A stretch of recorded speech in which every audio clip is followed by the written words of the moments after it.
Nick was a fun-loving boy, full of life. Loved his family. His family were his life. His little boy and Amy, that's what he lived for. Mikey, his son, he was 5 when Nick died. He loved his daddy, always with his daddy. They used to catch the bus all the time, and Mikey used to be able to tell us every number bus and where it went. They were always together, just like a twin couple. They were just soulmates, really. They were just lovely together. When it first happened, Mikey, he seemed to accept it. He was only 5. He used to talk about his daddy all the time. But nowadays, just lately, we just come back off holiday with Mikey. His mummy had to come out early to pick him up because he was homesick. He seems a little bit troubled now. We found a letter in his school bag the other day where it says, "To Daddy, you do know how much I love you and I miss you very much," which was really, really upsetting. It seems to be now that it's really affecting him. He just can't understand where his daddy's gone. When it first happened, I just could not understand how he was travelling at such a slow speed, how he could have sustained the injuries that he had. We tried really hard as a family just to sort of keep going. Dave said to me, he said, at least you've got to keep going. He said, you can sink or you swim. He said, if you sink, you can take us all down with you. But it doesn't go away. It's always in the back of your head.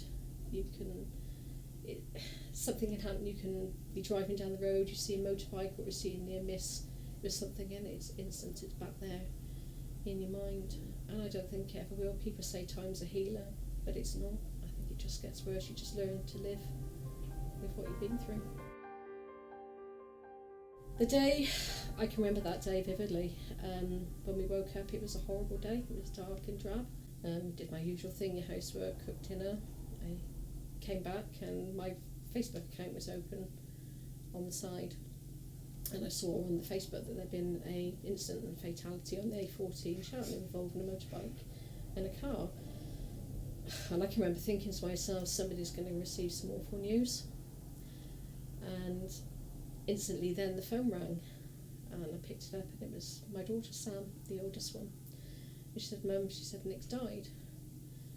And then instantly I knew that that was all about him, which was a real shock to us because we didn't know that he'd had a motorbike. And I can remember then thinking, oh my God, I'm going to have to ring the other 2 girls to explain to them what happened. So I picked up the phone. That's the hardest thing I had to do, tell them to come home. Obviously they said why. I said, you just need to come home.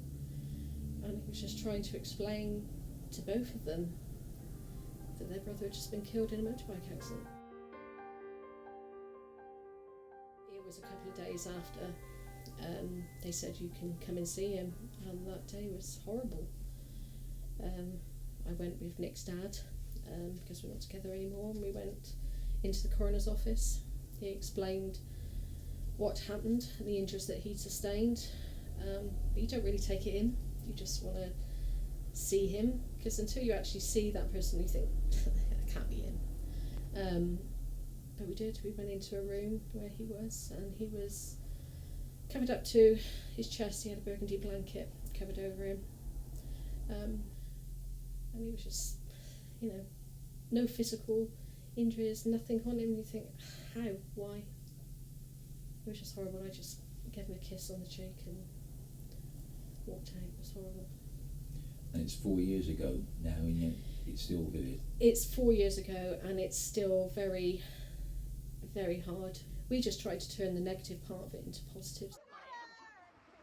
We did do one Memorial Day, which was 12 months after, but we're now thinking of doing something else, just so it helps others, or maybe other families that have been through what we have, and also give other youngsters the understanding of the dangers of the road. The next 3 weeks following the accident, we as a family... In fact, you've turned into quite a road safety campaign. Why did you decide to do that? We were asked. It was the family liaison officer that asked us if we wanted to take part in the roadshow, What If? And to us, it was almost as much, it was a help to us as it was to the other people that we were telling the story to.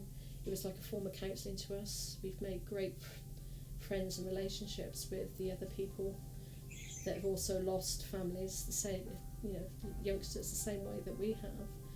And it almost gives you a satisfaction that Nick's death wasn't in vain, that his memory now and his story will help others on the roads and maybe hopefully save some lives.